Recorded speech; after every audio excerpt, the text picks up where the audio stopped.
Nos corresponde en el día de hoy el tema número 5, relacionado con la reanimación cardiopulmonar. La parada cardiorrespiratoria se define como la detención del corazón y la pérdida de la función pulmonar en un paciente cuya muerte no se esperaba. En este concepto es importante destacar que esta situación ocurre en pacientes que no se espera que mueran, pues los enfermos con enfermedades en fase final o terminal también presentan detención del corazón, pero no debe considerarse que presentan una parada cardíaca, sino como fallecidos y por lo tanto no deben ser reanimados. La detención del corazón provoca ausencia de circulación sanguínea y este hecho, o cuando la respiración está ausente, hacen que cese el transporte de oxígeno a los diferentes órganos y tejidos del cuerpo, fundamentalmente el cerebro. Se ha visto que después de 4 a 6 minutos de ausencia de las funciones circulatoria y respiratoria, aparece daño cerebral, que progresa a medida que pasa el tiempo y se hace irreversible después de los 10 minutos. Por ello, el tiempo de que se dispone para iniciar las maniobras de reanimación exitosas es corto, solo de 3 a 5 minutos, después de los cuales se puede producir daño cerebral irreversible. Por lo antes señalado, nos damos cuenta que la meta final de la reanimación cardiopulmocerebral es precisamente el cerebro. Se define como reanimación cardiopulmonar con las siglas RCP, la integración del tratamiento del paro cardiorrespiratorio en un conjunto de pautas estandarizadas de desarrollo secuencial cuyo fin es sustituir primero y restaurar después la circulación, la respiración espontáneas. En dependencia de que se utilicen equipos y medicamentos en el procedimiento, podemos dividir la reanimación cardiopulmocerebral en básica y avanzada. En la actividad orientadora de hoy nos ocuparemos solamente de la RCPC básica. Las maniobras de la reanimación cardiopulmonar básica son iguales en todos los pacientes, aunque existen algunas diferencias según las edades, por lo que se han dividido en 3 grupos. Adultos y niños mayores de 8 años, niños de 1 a 8 años y lactantes o menores de 1 año. La reanimación cardiopulmonar básica comprende una serie de pasos continuos que permiten el reconocimiento rápido de la parada cardiorrespiratoria e indica las diferentes maniobras y la secuencia en que deben ser realizadas. Es la primera fase de la reanimación. No necesita de ningún instrumento. Es fundamental pedir ayuda lo más rápidamente posible.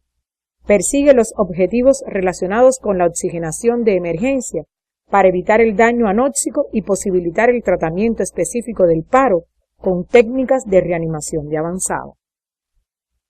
La reanimación cardiopulmonar básica y el ABCD. La A corresponde con la evaluación y apertura de la vía aérea. La B corresponde con la evaluación y tratamiento de los trastornos de la oxigenación y la ventilación. La C corresponde con la evaluación y tratamiento de los trastornos de la circulación y la D corresponde con la desfibrilación temprana. Las primeras acciones en los adultos con un rescatador. Determine respuesta, llame al individuo. Si presenta trauma, no sacudir. Si se encuentra otra persona, pedirle ayuda y, de ser posible, activar el sistema médico de emergencia. Coloque al paciente en decúbito supino sobre una superficie plana y dura. Las maniobras se inician con la apertura de la vía aérea, pues en algunas ocasiones el paciente no respira por obstrucción de la misma debido a la caída de la base de la lengua hacia atrás, y con una adecuada posición de la cabeza se alinean las vías aéreas y se logra restablecer la respiración. Se conocen diversas maniobras para colocar la cabeza en la posición adecuada. Entre ellas tenemos la maniobra frente-mentón. Se coloca una mano sobre la frente y la otra en la parte ósea del maxilar inferior, realizándose un movimiento de extensión de la cabeza, lo que permite el alineamiento de las vías aéreas. Esta maniobra no se debe realizar cuando hay sospecha o riesgo de que el paciente presente lesión de la columna cervical. La tracción mandibular. Se utiliza cuando existe riesgo de lesión cervical, ya que permite mantener la columna alineada.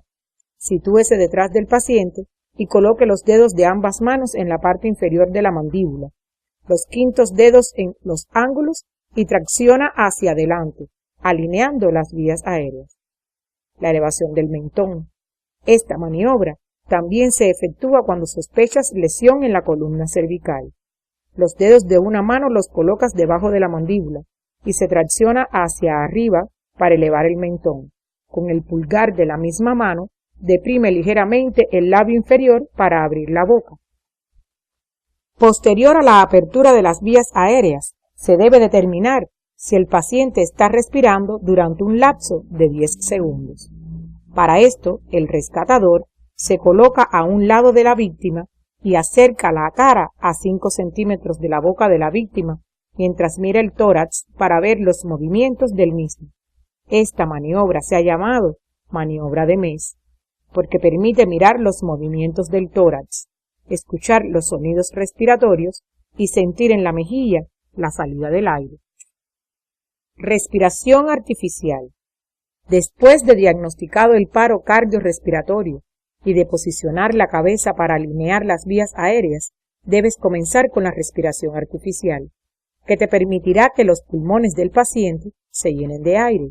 Como estamos hablando de reanimación básica, utilizarás la ventilación boca a boca o boca-nariz. La respiración boca a boca.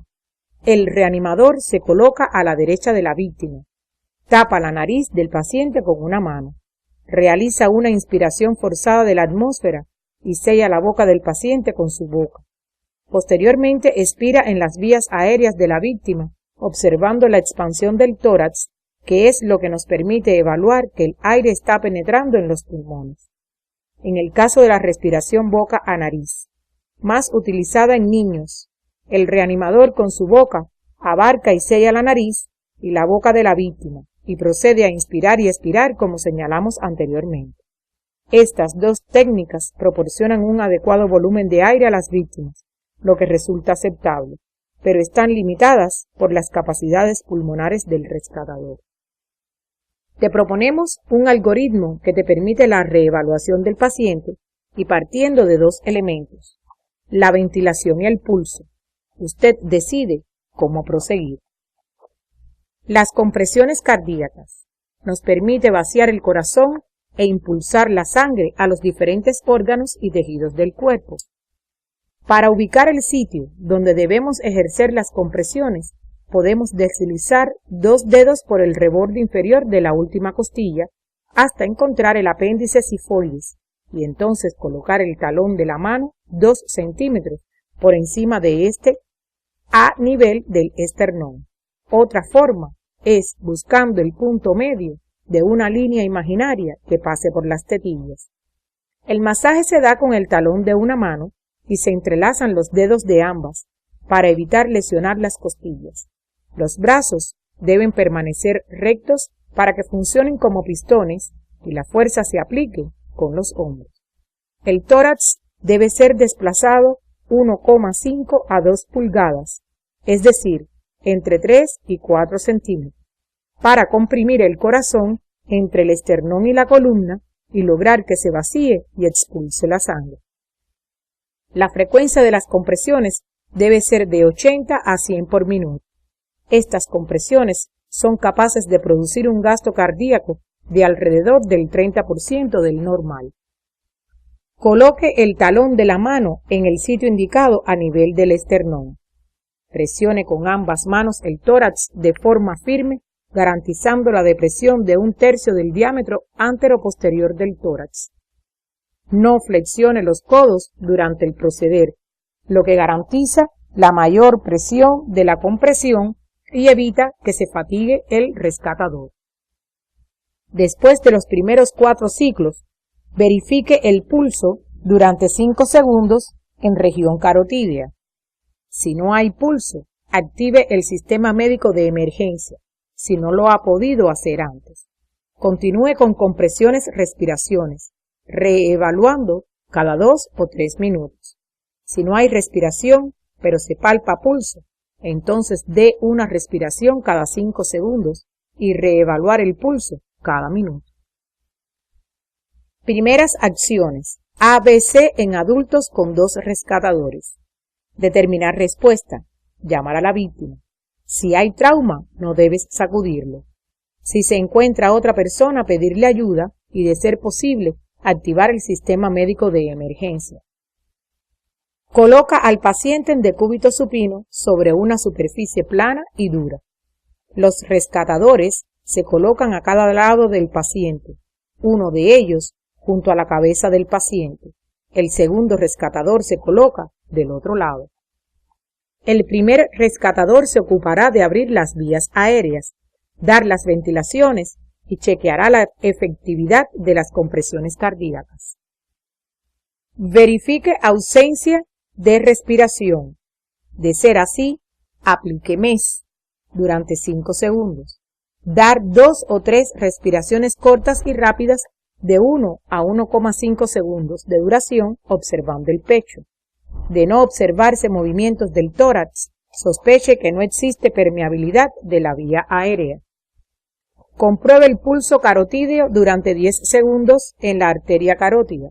Si no hay respiración pero se palpa pulso, entonces da una ventilación larga y pausada cada 5 segundos, lo que equivale de 10 a 12 ventilaciones por minuto. Cuando las maniobras se efectúan con 2 rescatadores, el segundo rescatador se coloca al otro lado de la víctima, posicionará adecuadamente las manos y realizará las compresiones cardíacas contando las compresiones y las ventilaciones. Después de los primeros 7 ciclos, verifica el pulso carotídeo durante 5 segundos. Activa el sistema médico de emergencia, si no lo ha podido hacer antes. Continúa con ciclos de compresiones, ventilación y reevalúala cada 2 o 3 minutos. Si no hay respiración pero palpas el pulso, entonces das una respiración cada 5 segundos y evalúas al minuto. El rescatador encargado de la vía aérea chequeará el pulso carotídeo durante las compresiones torácicas para comprobar que son efectivas. ¿Qué hacer en el caso de los niños con edades comprendidas entre 1 y 8 años? El proceder es básicamente el mismo. Las diferencias estriban en las compresiones torácicas que en este grupo de edades no se realizan con las 2 manos entrelazadas, sino con una sola para que la fuerza de compresión sea menor con el fin de evitar lesiones del tórax. En el caso de los lactantes, se busca el pulso en la arteria braquial y las compresiones cardíacas deben ser aplicadas con solo 2 dedos, el medio y el anular. Estas maniobras deben mantenerse mientras existan posibilidades de recuperación del paciente o hasta que llegue un equipo de reanimación avanzada. Las decisiones para finalizar la reanimación incluyen 1. Retorno a la circulación espontánea. 2. Pérdida irreversible de las funciones del cerebro. 3. Enfermedad progresiva terminal. 4. Agotamiento del reanimador. 5. Llegada de personal especializado a la escena. Utilizando la simulación en las horas de la práctica docente, deben prepararse en el tema para la adquisición de las habilidades precisas en caso de ser necesario el socorrismo,